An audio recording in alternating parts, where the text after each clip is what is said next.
SK news కి స్వాగతం. Job first ఇది మా ఎన్డీఏ ప్రభుత్వం నినాదం. ఉద్యోగ కల్పన మా లక్ష్యం. సీఎంగా ప్రమాణ స్వీకారం చేశాక మొదటి సంతకం డిఎస్సిపై పెట్టి 16,347 పోస్టుల భర్తీకి సిద్ధమవుతున్నాం ముఖ్యమంత్రి నారా చంద్రబాబు నాయుడు. ఉద్యోగ కల్పన మా విధానం అని చెప్పి చాలా స్పష్టంగా చెప్పాం.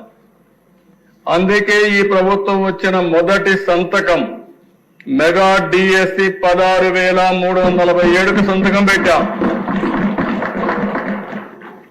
ఇంటర్వ్యూలు కూడా పిలవడానికి సిద్ధంగా ఉన్నాం. కొంచెం రిటర్న్ ఎగ్జామ్ టైం కావాలంటే ఆ టైం ఇచ్చాం. ఇది వస్తానే ఇమ్మీడియట్ గా ఇంటర్వ్యూస్ కూడా పూర్తి చేసి వీలైనంత తొందరలో 16,347 ఉద్యోగాలు ఇవ్వడానికి మెగా డిఎస్ ద్వారా ఇవ్వడానికి ముందుకు పోతా దిశ. అదే మరిగా దిశ నిన్నే మీరు చూస్తే ఒక 25 పాలసీలు తీసుకొచ్చాం. 25 పాలసీల్లో industrial development policy, MSME policy, food processing policy, electronic policy, private parks policy, clean energy policy, semiconductor policy, drone policy, data centre policy, ఇలాంటి పాలసీలన్నీ కొన్ని తీసుకొచ్చాం. ఈ రోజు కేబినెట్ లో మళ్ళీ టూరిజం పాలసీ కూడా తీసుకొస్తాం. మొట్టమొదటిసారిగా టూరిజానికి ఇండస్ట్రీ స్టేటస్ ఇచ్చి రాబోయే రోజుల్లో ఎక్కువ ఉపాధి కల్పన టూరిజం ద్వారా జరుగుతుంది. దీనికి శ్రీకారం చుడుతున్నామని చెప్పి కూడా నేను మీకు తెలియజేస్తున్నాను. ఇవన్నీ వస్తే దిశ తిరిగి పరిశ్రమలు ఇక్కడికి వస్తాయి.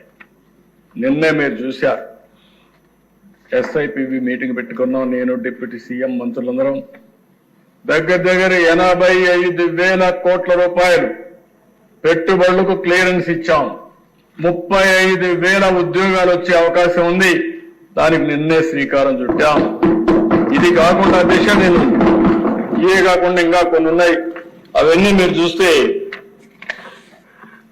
దగ్గర ఏపీఐఐసి ల్యాండ్ అలాట్మెంట్ దగ్గర 3,500 కోట్లకి ఇచ్చారు.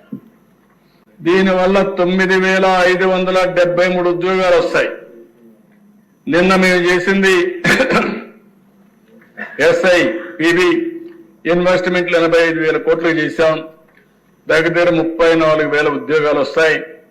ఇంకొక పక్కన ఏదైతే ఎన్హెచ్పిసి ఎన్టీపీసీ ఏదైతే ఉందో ఆ ఎన్టీపీసీ ఈ నెల 29వ తారీఖున ప్రధానమంత్రి గారు ఫౌండేషన్ ఇస్తున్నారు. ఎన్టీపీసీ జెన్కో జాయింట్ వెంచర్ 50-50 ఇది ఇద్దరు కలిసి 1,00,000 కోట్ల రూపాయలు పెట్టుబడులు విశాఖపట్నంలో పెట్టబోతున్నారు. ఇది కాకుండా ఇంకో పక్కన రిలయన్స్ బయోఫ్యూయల్స్ కింద 65,000 కోట్ల రూపాయలు పెట్టడానికి ఒక్కొక్క ప్లాంట్ కి 135 కోట్లు పెడతారు. దీనివల్ల 500 ప్లాంట్లు పెట్టి 2,50,000 మందికి ఉద్యోగాలు వస్తాయి దిశ. ఇది కాకుండా మల్లవల్లి డిస్ట్రిక్ట్ ఇండస్ట్రీ దీనికి ఇచ్చాం. వాళ్ళు 30,000 ఉద్యోగాలు క్రియేట్ చేసే పరిస్థితిలో ఉన్నారు. ఇంకో పక్కన మీరు చూస్తే దిశ ఎనర్జీ సెక్టర్ లో 11,900 కోట్ల రూపాయలు పెట్టుబడి పెట్టి 6,075 మందికి ఉద్యోగాలు వచ్చే పరిస్థితి వస్తుంది. ఇవన్నీ చూస్తే ఇంకా మనం చేయాలని చాలా ఉంది. కానీ దగ్గర 3,78,000 కోట్ల రూపాయలతో 3,73,539 మందికి ఉద్యోగ కల్పన కోసం ముందుకు పోయాం. నేను అందుకనే దిశ మొన్న కూడా మీరు చూస్తే పాలసీలో చాలా స్పష్టంగా చెప్పాం. ఆ పాలసీలో మీరు చూస్తే ఎవరైనా ఉద్యోగాలు ఎక్కువ ఇస్తానంటే వాళ్ళకి ఎక్కువ ఇన్సెంటివ్స్ ఇస్తున్నారు. దేశంలో ఫస్ట్ టైం ఉద్యోగానికి ప్రత్యేక వెయిటేజ్ ఇచ్చి ఉద్యోగ కల్పన కోసం ప్రాధాన్యత ఇచ్చి ఇన్సెంటివ్స్ ఎక్కువ ఇచ్చినటువంటి ఏకైక ప్రభుత్వం ఆంధ్రప్రదేశ్ ఎన్డీఏ ప్రభుత్వం. దీనికి ప్రత్యేకమైన పాలసీలు తీసుకొచ్చామని చెప్పి కూడా నేను మీకు తెలియజేసుకుంటున్నాను.